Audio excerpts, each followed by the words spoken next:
तो आप सोच के हैं ओम जी वर्ल्ड में। तो दोस्तों आज मैं मथुरा पे मेरा सौभाग्य है कि मैं संजय ताऊ जी से मिला हूँ। तो नमस्ते ताऊ जी। तो आज मैं कुछ प्रश्न अपने ताऊ जी से पूछूंगा। प्रश्न तो ये कि ताऊ जी, जो मुगल शासक अकबर जिसने बहुत समय हमारे देश को वृंदावन पवित्र भूमि तो सनातनी पवित्र भूमि क्यों आया? अकबर वैसे भारत के संस्कृति और हिंदू संस्कृति के लिए बहुत था। बहुत इसी तरीके से हिंदुओं को मुस्लिम बनाने का काम करता था, लेकिन उसके अंदर एक अच्छाई थी।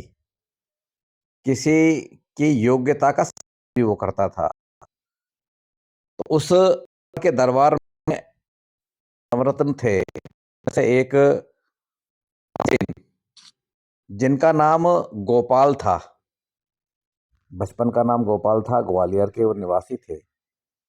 और उन्होंने स्वामी हरदास जी के सानिध्य में रहकर विद्या में निपुणता हासिल करी थी। अकबर ने उनका नाम तानसेन रखा था।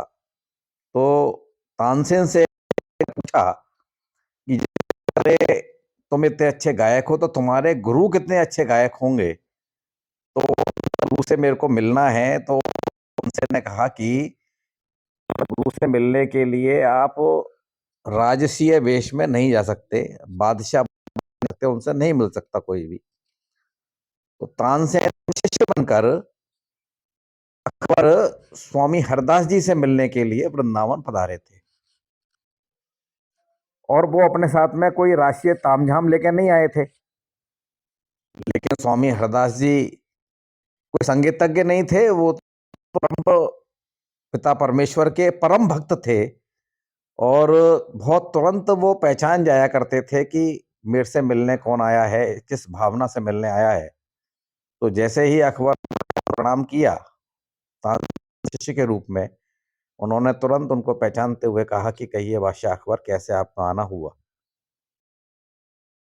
तो उनके दर्शन करने के लिए, उनकी संगीत विद्या को देखने के लिए उनका आना हुआ था।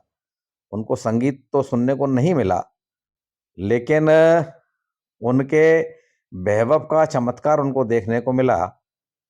तानसेन को उन्होंने एक इत्र की शीशी, तानसेन ने के माध्यम से अकबर ने स्वामी हरदास जी को एक इत्र की शीशी भेंट करी। जो इत्र की शीशी उन्होंने वहीं अपने सामने फैला दी। तो बड़ा क्रोध उनको आया अकबर को कि मैंने इतनी महंगी इत्र की शीशी इनको दी और इन्होंने यहीं फैला। तो उस इत्र की शीशी का क्या पूरे उसमें वृंदावन क्षेत्र में कैसे फैलाव हुआ, इसको दिखाने के लिए अकबर को वृंदावन घूमने का उन्होंने निमंत्रण दिया कि वृंदावन घूम के आओ। अकबर जिस जगह जाता था वहीं उस इत्र की खुशबू उसको सुगंध में आती थी।